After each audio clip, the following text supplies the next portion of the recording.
Magandang araw mga kasawlo! Kumusta po kayo? Kumusta po ang lahat? Ngayong araw po, meron tayong Lake. Lake Beef Caldereta. Isa po yung nakaisip nun. Kung dati meron tayong bulkang menudo, ngayon meron tayong Lake Beef Caldereta. Tapos nilagyan ko po siya ng hard-boiled egg. Tapos meron tayong masustansyang gulay, of course. Meron tayong repolyo. Yung kay Saupo, buo ako, shredded, kasi di ko makain ng buo. Di ko makain ng buo yung repolyo. So, ayan mga kasawlo, huwag na natin patagalin pa. Saulo-saulo po tayo, mga tamong po kiyang Kapampangan. Tara po, sabay-sabay po tayo. Kain po tayo. Hindi ko muna to. Ito, dito. Patatas muna siyempre. Patatas. Yung lake tapos may bundok. Patatas po.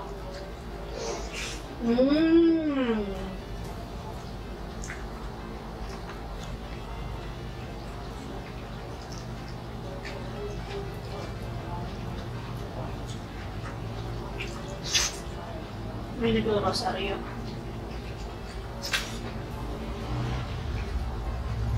Kain po tayo.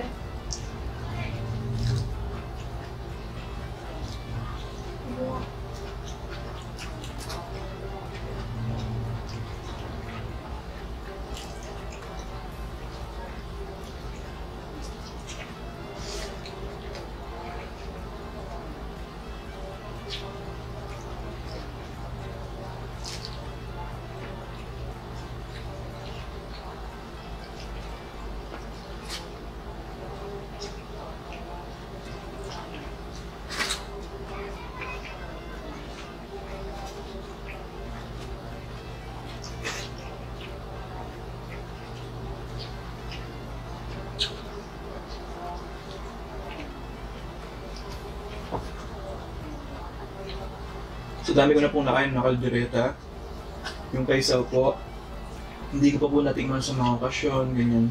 Parang pang-special po siya, ganun. Hindi po dahil sa asawa ko siya, ganun. Ano lang, pang totoo lang, ganun. Parang hindi pa po nakakatingin ng ganitong kaldereta.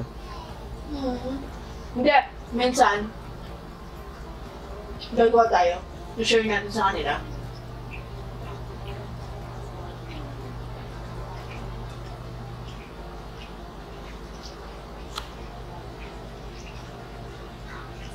Kaya wala po to sa mga paboritong pagkain eh. Ngayon, kasali na po siya.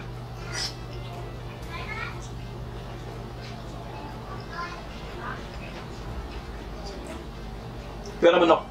May po na manok na kaldereta, no? Malansa.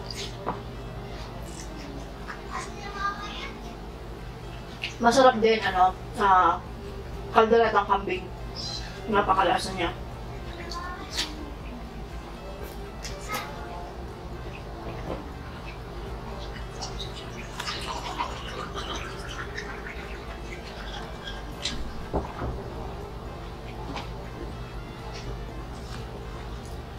Napakalapot po kasi napaka-thick ng ano niya.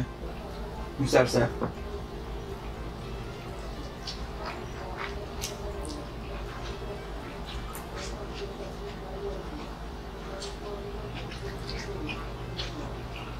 Pag nagkaldereta kasi ako, paborito. Gusto ko.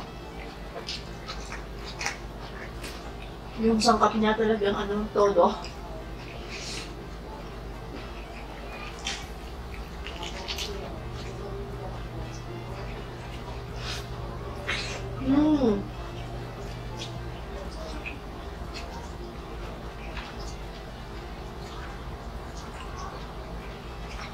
May matigas, may malambot. Bagkus na pressure cooker na po ito. Inuuna ko po yung matigas.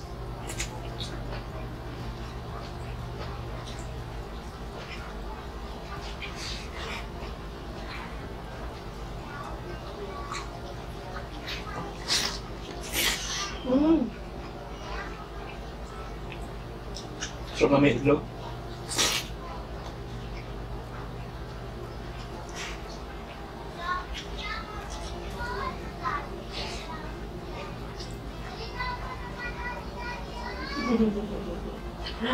Hindi kumantuan si Rai tsaka si Galgal.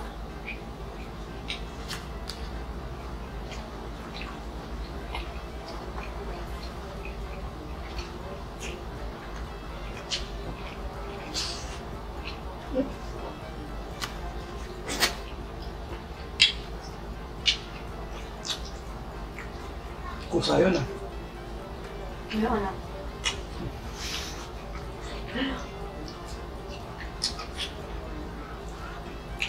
Kinakain bell pepper? Wait, sinubo ko na. Tsaka yung carrots. Di ba ako kumakain ng lutong carrots? Tsaka patatas. Patatas caramels lang. Kinakain ko yung patatas. Gustong gusto ko po yung patatas. Paborito ko yung patatas. Di ba sa ng prutas?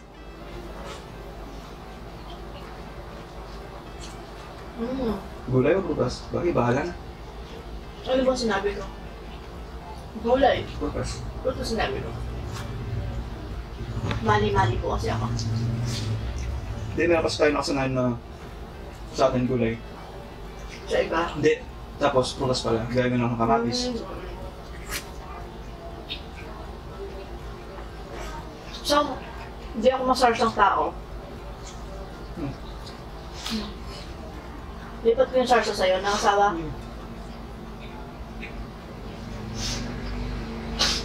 Pag nagmumukbang, nangangati na yung ilong ko.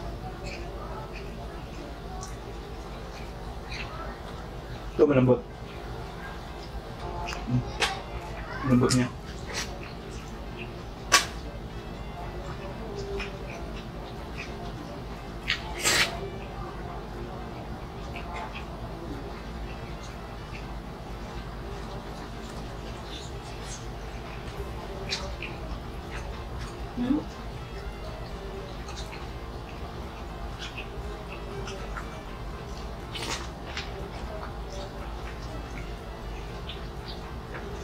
Masarap to, konti ulam lang, tapos maraming kanin. Kasi sobrang lasa niya. Masaw? Kinikipit ko po yung kanin eh. Mapapasin nyo naman po.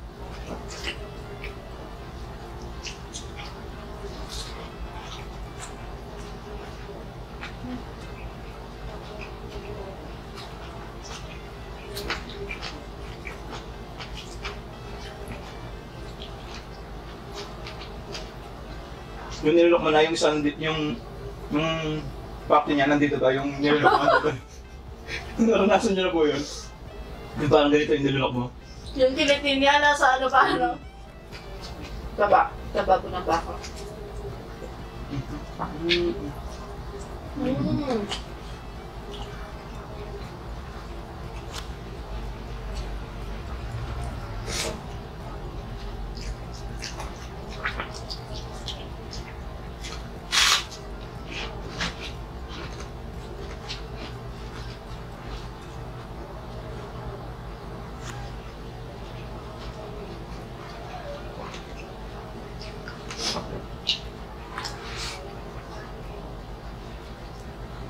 Thank you, Lord. That was so soft.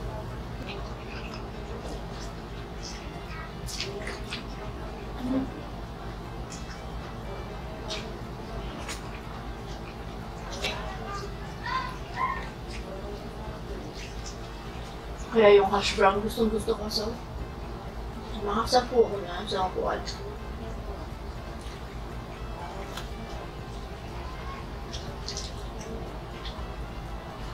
Pag yung mga bata, gusto ko makain ng patatas pero kumakain sila ng fries tsaka hash brown.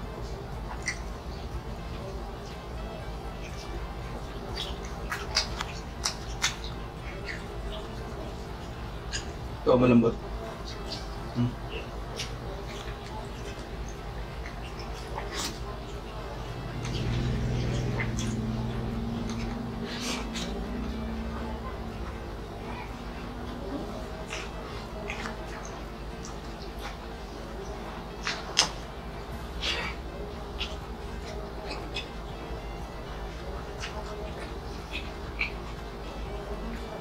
Tigas.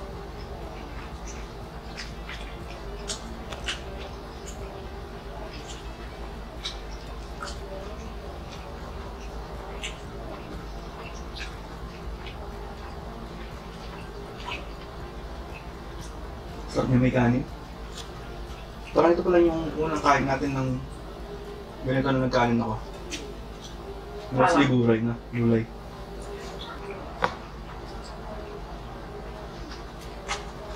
thank you Lord. Buhok. Anong kulay? Siyempre, mahaba. Sulat sa'yo.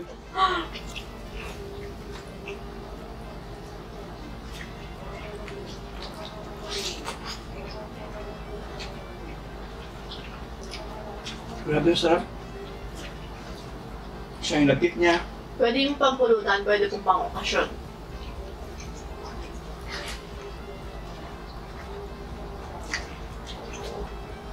Hindi pwede pang araw-araw. Bakit siya? Mahal. Mahal siya. Mahal kita. Ito mo muna yung ano.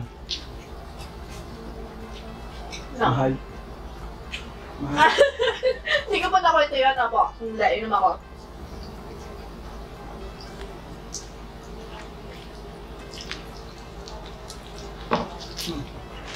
Mga balibaligtad na kan mga Tagalog kanini. Nung isang gabi po, binibiro niya ako. Nagsa-cellphone ako, tapos kala ko tulog na siya. Tahimik niya, tapos nakapikit siya ganyan. Ano siya sa akin, hindi siya nakaharap sa akin. Tapos sabi niya, mahal.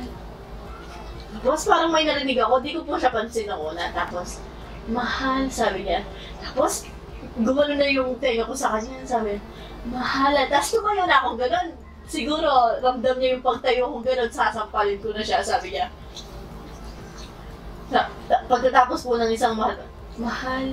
Tapos sabi niya, mura lang bilihin ngayon. Naramdaman ko kasi gano'n niya. Ang bilis niyang gumano na yun, talagang ready na po siya sampalin niya ako. Kaya, mura nang bilihin ngayon. Isipin niyo po, di ba siya lumalabas sa bahay, tapos gano'n, di ba? Wala lang siya naman. Wala na. Yung reaction talaga niya, yung reaction mo kasi feeling ko po natakot talaga siya. Kokrompalin ko na siya, gano'n. Nakaready na po kasi talaga siya, yung katawan niya, ramdam ko yung pag gano'n niya. Talagang bilis parang sasabay niya. Tapos, alas 12 na po yun. Pag sabi niya na, mura nang bilihin. Talaga yung tao ko, papatawag ako sa barangay kinabukasan. Ganun po yung tawa ko eh. Yung tipong magbubulabog po yun. Magbubulabog po ako ng kapitbahay, gano'n. Binabawalan ko na siya, ayaw pa niya tumigil. Pag po kasi tumawa ako, tuloy-tuloy, yung, alam niyo po yung masayang tawa, gano'n po. Tapos nung minsan naman, kahapon pa yun. Ay, hindi. Yung Saturday. Basta po, wala pong ano na naman dito. Power. May power interruption po dito. Pumunta po kami dun sa kapatid ko para dun kami, dun muna kami kasi presko po dun. Tapos, siya, pag uwi namin ng ganon, malapit ng masindi yung power. Masindi. Ayun po, ihahanap namin siya. Kasi nung una po, busy pa ako sa mga pa-order ko pong banana cake. Hindi ko pa siya, nagkukwenta po kami nung pamangkin ko kasi siya po yung taga-deliver ko. So, ayan na nga po. Pagkatapos kong magkwenta, hinahanap ko na po siya. Mahati Ryan, sabi ko sa biyanan ko po. Di pumasok po ako ng kwarto, wala siya. Tapos pumasok po ako dun sa kusina, wala siya. Dun sa side ng bahay, wala din siya. Sa likod ng bahay, wala din siya. Tapos nagbalik po ako, nagpabalik-balik po ako sa buong bahay na. Sabi ko, Mama, nasan si Ryan? Sabi ko, sabi ni Renren, nandyan siya. Sabi niya, sa kwarto niyo. Hindi ko po siya nakita. Isipin niyo po, walang power. Saan ko siya nakita? Nakasubol po yung February niya. Nasa ilalim po siya ng kama. Tapos, isipin niyo po, saan siya anong tawag dito sa? Nakatago? Nakatago. Sa kortina po.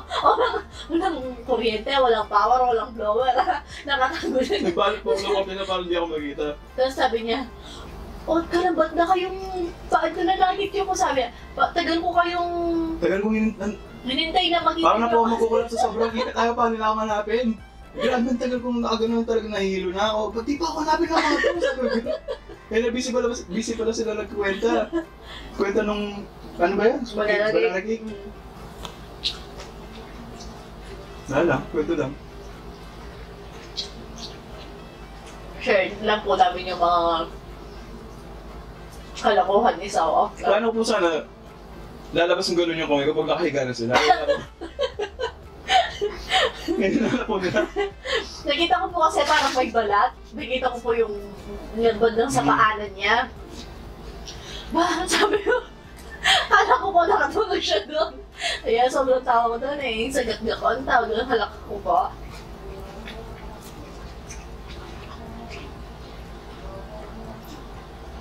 Kasi, Okay? yun nga. Tapos kumain ko Kemi. Masyado malasa. Wala, hindi natutod yung plano kong takutin ko sila. Yung mga bata, pag kita ko sila, di ba, tawa ako ng tawa. Tagal ko pag tumatawa, as in halak talaga. Nakatingin lang yung mga batang ganyan sa akin, no? Na-shock dun sa ano ko, sa reaction ko. Imagine niyo po yung pawis mo na, Oo. puro natagaktak. Yun nga eh, biruin mo ang init tapos nandun yun sa ilalim. Sawa ko.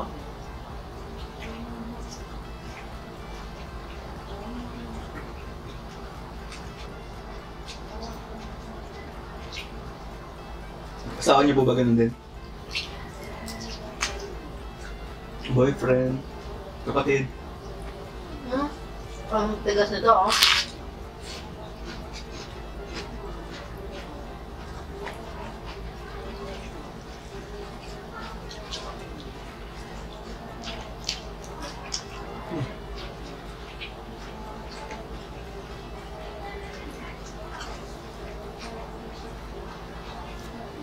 Save the best for last. Kanin. Save the last for best.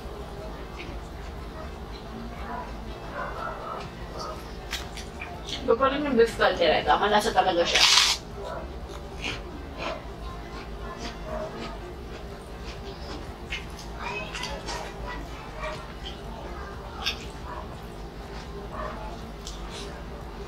Gusto.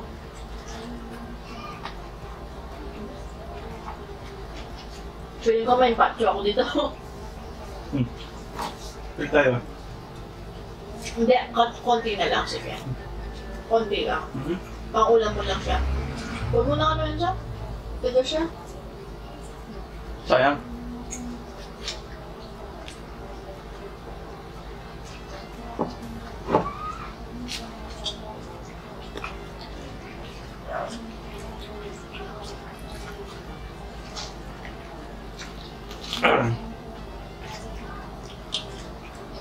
Ulam pa lang. Tawa ko, ganun ba yan?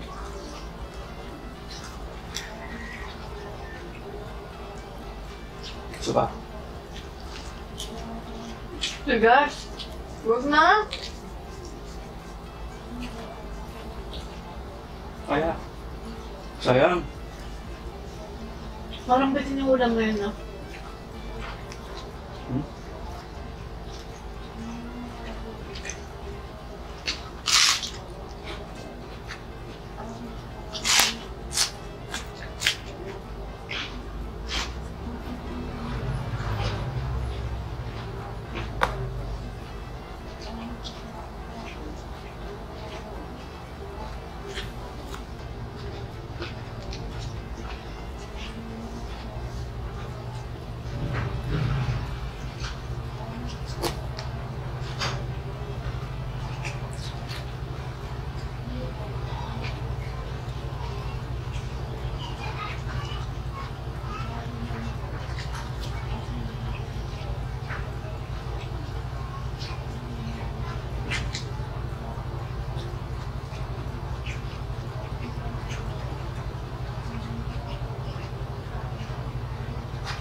Kala ko di matatapos ng isang oras yung inunguya ko eh.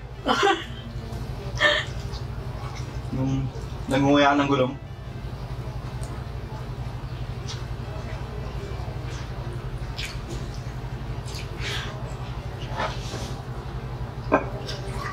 Ito yung masarap. Ito yung masarap. Sour siya. Masuk mo.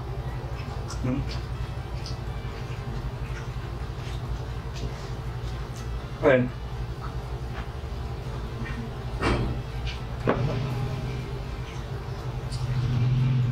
Parang ano, no? Wiper? Wiper ba yun? Sa takyan? Hmm.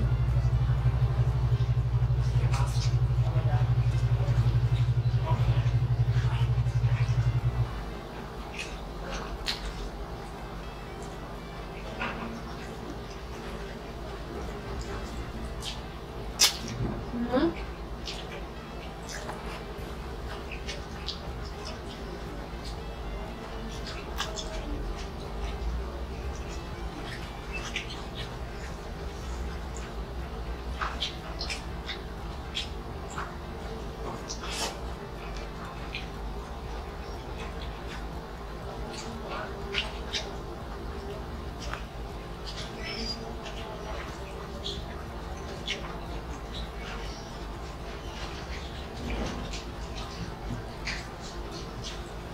Thank you, Lord.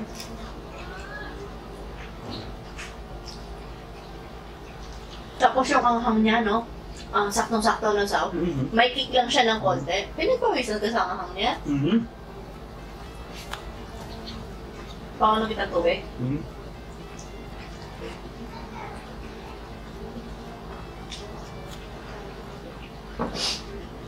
Thank you, Lord.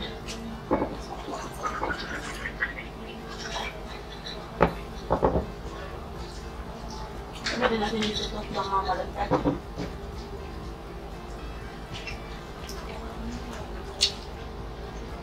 Thank you, Lord. Yung mantika, oh. Baba nung ano? Lagi. Stebo?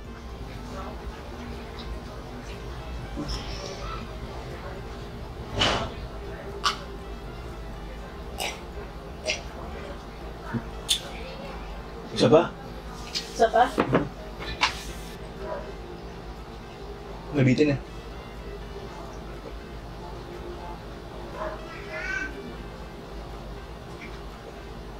Oh, thank you, Lord. So, ayan na nga po mga kasaulo. At dito na po nagtatapos ang ating Lake Caldereta Mukbang. Sa susunod, paalam. Maraming salamat po. Ingat ang lahat. God bless us all God bless us all po. po.